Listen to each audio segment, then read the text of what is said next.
In a world saturated by news about extraterrestrial encounters and UAPs, one might think we've heard it all. But imagine, just for a moment, that under the stars that we gaze upon, an uncharted chapter from Canada awaits. One fateful night, in the tranquil shores of Nova Scotia, a mysterious object pierced our atmosphere, plunging deep into the ocean below. Many bore witness, their eyes reflecting in a mix of awe and disbelief. Yet the answers remained elusive, just as the stars above. So what is it that graced our Canadian shores? As alien stories and UAP encounters dominate headlines worldwide, I wanted to cast the shadow north of the border. Let's take a look in Canada. October 4th, 1967, during twilight hours, a spectacle unfolded above Shag Harbor, a small town in Nova Scotia. An extraordinary display of lights, unknown and mesmerizing, took to the skies. Their movements were erratic and pulsating, and it defied all earthly logic. Its moves were not something that any of our known pilots could do at the time, or probably even today. As they neared the descent towards the coastal town, everyone's heartbeat seemed to synchronize, filled with a mix of hope and dread, believed they were about to be witnessing a plane meet its tragic fate. They raced to the water's edge, fueled by a desire to help. However, what awaited them was neither the plane wreckage nor familiar debris, but a riddle far more complex. What they thought at first was a plane crash, but it gets a lot weirder, like I said. So the lights that they saw, the ones that I mentioned during the introduction, everyone was saying that these are a lot more brighter and more luminous than any regular star. They were not static. Instead, they danced and swirled around almost like they were choreographed. Residents were pretty much just drawn out of their homes to come and look at these things. So all of a sudden, like I said, the lights began a rapid descent and they start heading down towards the ocean. Everyone thinks it's going to be a plane crash.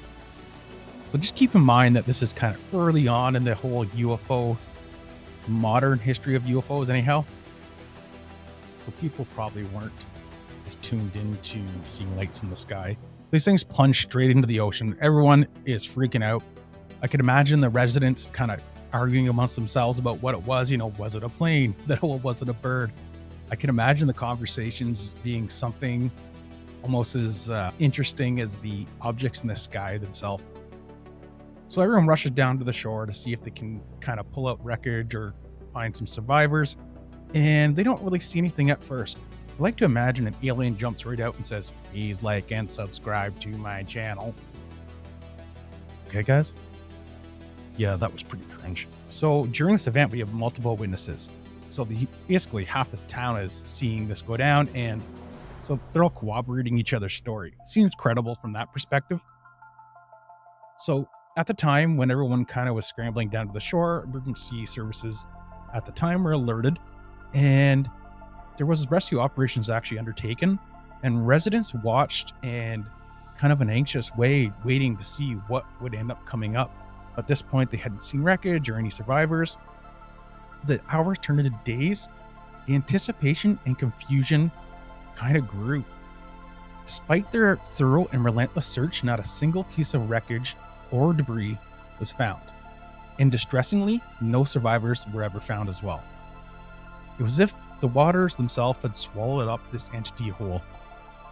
So, as we've seen in a lot of ocean stuff recently, it's not exactly easy to find wreckage, but I mean, in the 1960s, we know it couldn't have been somebody's drone, and the plane tech back then doesn't seem to match up with what the witnesses are saying here. So yeah, this is definitely a pretty substantial UFO sighting.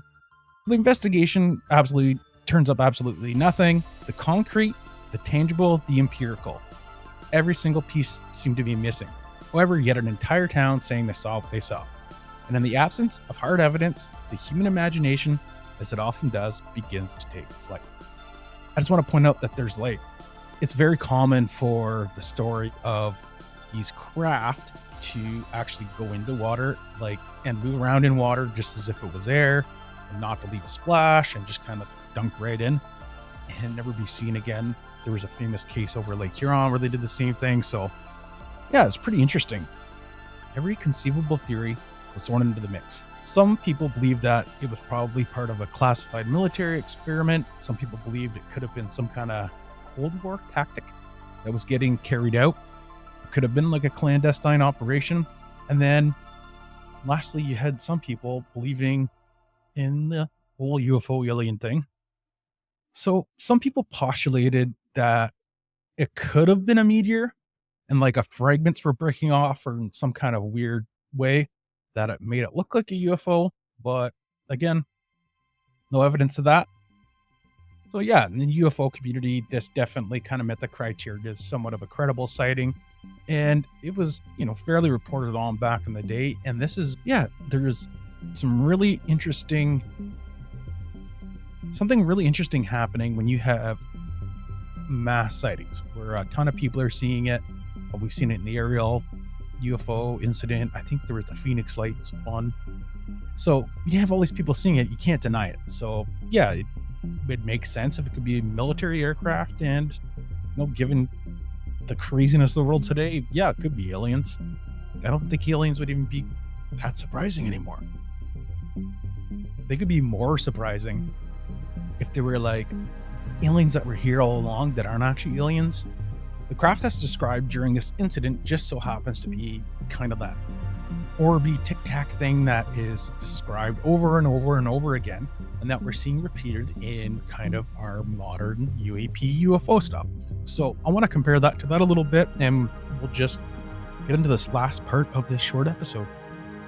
So as a lot of you have heard, during June of 2023, the global stage witnessed some profound testimonies about UAPs, UFO. The UAP thing, if you haven't heard about it, it's an unidentified anomalous phenomenon. I don't know, or aerial. I always get tripped up on that. But the point is that it's just things in the air that we can't identify. I think more and more cooperation between different governments and different agencies to start kind of investigating this. And there were some cool witnesses, one of them being David Fravor, a respected Navy commander who testified about phenomenon that defy our very understanding of physics. He mentions the objects that are capable of dancing around the air, the same way that this object did, halting, shifting direction, dropping, and intermediate, going into the ocean. Up next, we have this David Grusch guy.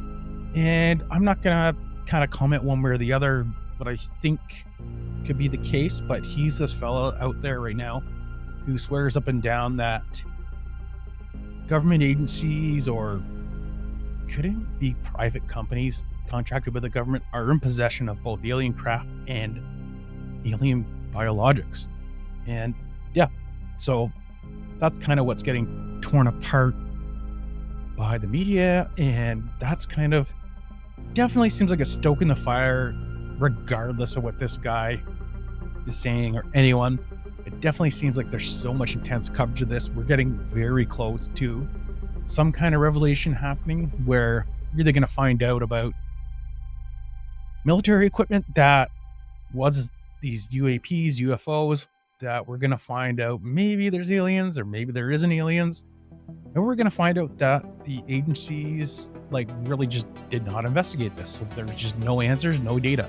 It was just kind of something that, because of the kind of stigma around it, people just shuffled it off, and we're only just now actually undertaking rigorous scientific study and analysis of what these things are. And some people do think that these are not of human origin, that they might not necessarily be from another planet. They would be interdimensional, or possibly something that already lives on Earth, and it's just a lot more advanced than us, and we just can't quite interact with it the way we would like to. The one thing that I think is pretty obvious, these things do exist. There's no doubt in my mind about that. With all the videos out there, you can't deny it. The sightings. The one thing that is scary, though, is the amount of these that have been kind of seen over nuclear sites and there's the case of them disabling actual nuclear silos. So there does seem to be an intelligence behind it, whether human or off-world. So I'd love to get into some more kind of UAP, UFO mysteries. I just wanted to throw this video out there and kind of see what you guys think. So if you want to leave a comment and tell me about some cool sightings that you'd like to hear about, and what alien UAP kind of incidents over the history of mankind you want to hear about, anything from the ancient stuff right up to the crazy circus that's going on right now over disclosing UAP and UFO information. Thank you. Join us again.